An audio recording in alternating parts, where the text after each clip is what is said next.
Paris, 1794.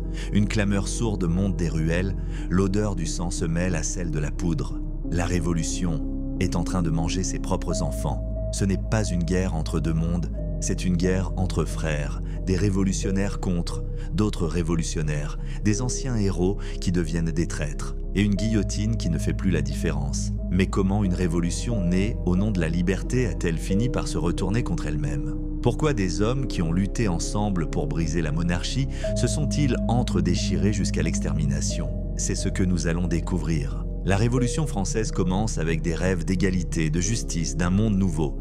Mais très vite, ces rêves se heurtent à une réalité brutale, celle du pouvoir, de la peur et de l'ambition. Une révolution ne reste pas pure, elle évolue, elle se radicalise, et parfois, elle se retourne. En 1792, la monarchie tombe. Louis XVI est exécuté, la République est née. Mais au lieu d'apporter la paix, cette victoire ouvre la porte à une nouvelle guerre, une guerre interne. Les ennemis ne sont plus les aristocrates, mais les révolutionnaires modérés. Brissot, Vergniaud, les Girondins, accusés d'être trop mous, trop lents, trop conciliants. Et face à eux, une nouvelle génération de révolutionnaires s'avance, plus tranchants, plus radicaux. Les montagnards, et parmi eux, un homme commence à dominer, Maximilien Robespierre. Robespierre, l'incorruptible, défenseur inflexible de la vertu et de la volonté du peuple.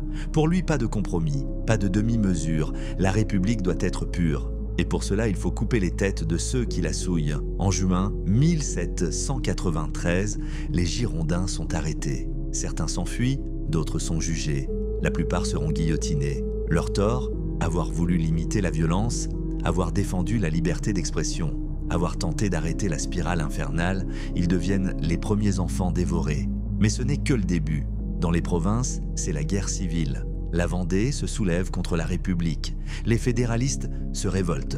Et face à cette menace, le comité de salut public reçoit des pouvoirs exceptionnels. Il peut tout décider, tout contrôler. Et il va s'en servir. Des tribunaux révolutionnaires sont installés. La loi des suspects est votée. Désormais, un simple regard, une parole, un silence peut vous envoyer à l'échafaud. La terreur commence. Chaque jour, les charrettes déversent des condamnés place de la Révolution. Des nobles, des prêtres, des royalistes, mais aussi des anciens alliés, des sans-culottes, des soldats, des députés. Personne n'est à l'abri, même Danton, Georges Danton, figure emblématique de la Révolution. Orateur flamboyant, créateur du tribunal révolutionnaire. Mais fatigué de tant de sang, il commence à réclamer la clémence. Il veut mettre fin à la terreur. Robespierre le considère désormais comme un obstacle, un traître à la cause, et en avril 1794, Danton est arrêté, jugé, exécuté. Avec lui Desmoulins, son ami, celui qui écrivait contre les abus, contre l'injustice.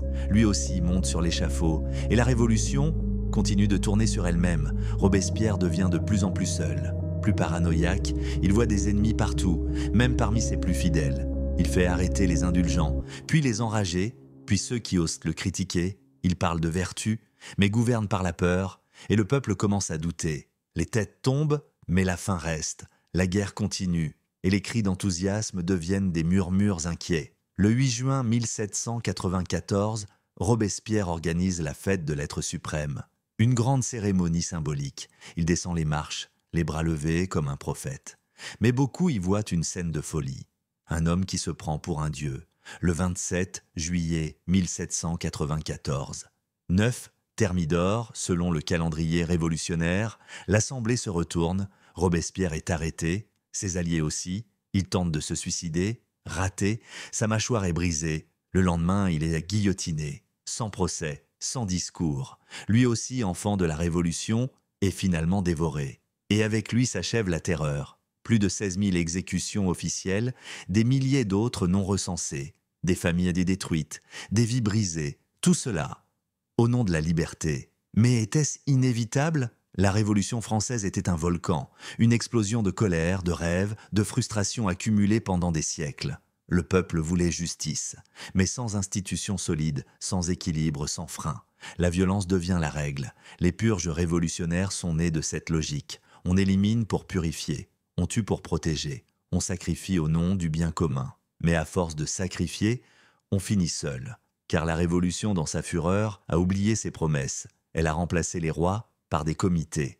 Les privilèges par la terreur et la liberté par la peur, aujourd'hui,